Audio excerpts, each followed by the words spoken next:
Située au nord-ouest du Bénin, la chaîne de l'Atakora constitue un paysage atypique. Là vivent les Somba, un peuple qui occupe cette chaîne de l'Atakora et connu notamment pour ses magnifiques maisons appelées Tata Samba. Dans cette région, l'Andu est un code, une culture, une pratique ancestrale pour entretenir tant les tatas que d'autres cases en terre.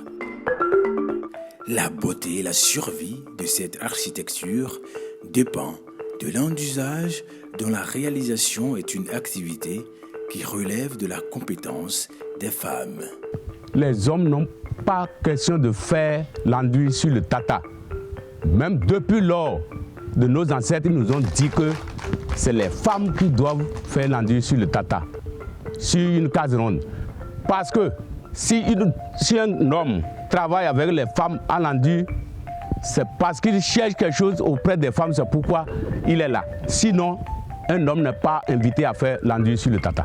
Ce jeudi 18 mars 2021, plus d'une trentaine de femmes venues des quatre coins de l'Atakora s'activent autour du tata de Terreau, le tout premier tata du village de Tagayé, dans la commune de Natitengo. Elles se sont reparties en plusieurs groupes. Pendant que certaines s'occupent du ramassage du sable, d'autres vont s'approvisionner en eau à la fontaine du village pour la réalisation de l'endusage sur cet habitat.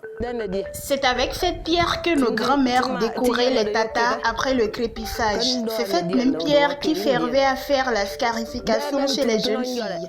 Aujourd'hui, nous avons trouvé d'autres moyens de faire le même travail sur les tatas en très peu de temps. Il faut avoir d'abord les bouts de vache, une terre légère sans cailloux, il faut avoir la poudre de néré et on a une plante qu'on appelle yuan. Il faut employer ça dedans pour que l'enduit soit tellement bien formé et ça devient dur sur le tata et le tata résiste très longtemps.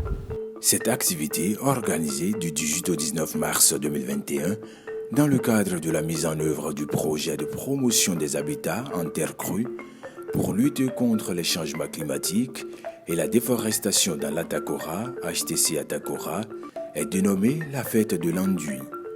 Portée par l'Université catholique de Louvain en partenariat avec l'ONG Eco-Bénin, Yves Bodo Consulting, et grâce à l'appui financier de l'Agence wallonne de l'air et du climat AWAC, cette initiative vise à faire la promotion du travail, de finition et d'entretien des habitats en terre crue.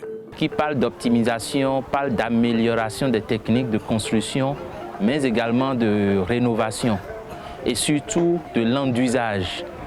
Parce que sur ce projet, nous avons un volet recherche avec l'Université catholique de Louvain et qui vise à améliorer tout ce qui est technique de construction et donc toute la partie terre qui concerne les habitats en terre crue. Nous avions noté les décollements, nous avons noté des fissurations qui s'observent très souvent après les saisons de pluie.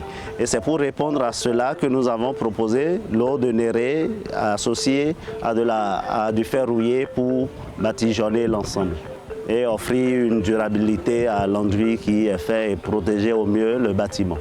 À l'issue des travaux de recherche, il a été mis en place un guide de bonnes pratiques en matière de techniques de rénovation et de construction de ces habitats.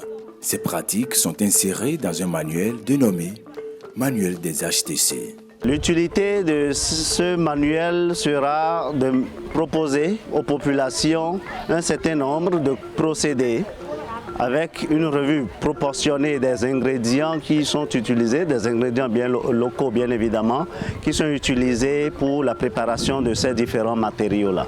Avant nous, on faisait l'enduit là, mais on a vu une nouvelle technique qui nous a beaucoup aidé beaucoup. On est content de ça.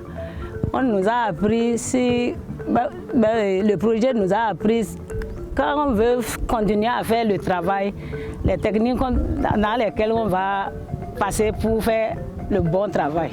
La première journée de cette fête de l'enduit a été entièrement consacrée à la pratique de l'endusage sur un tata et une case rectangulaire en terre crue.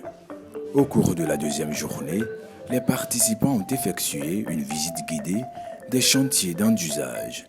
Ils ont également pris part aux tables rondes qui ont servi de lieu d'échange, d'harmonisation des connaissances et de sensibilisation sur la rénovation et l'usage optimisé des HTC face au changement climatique.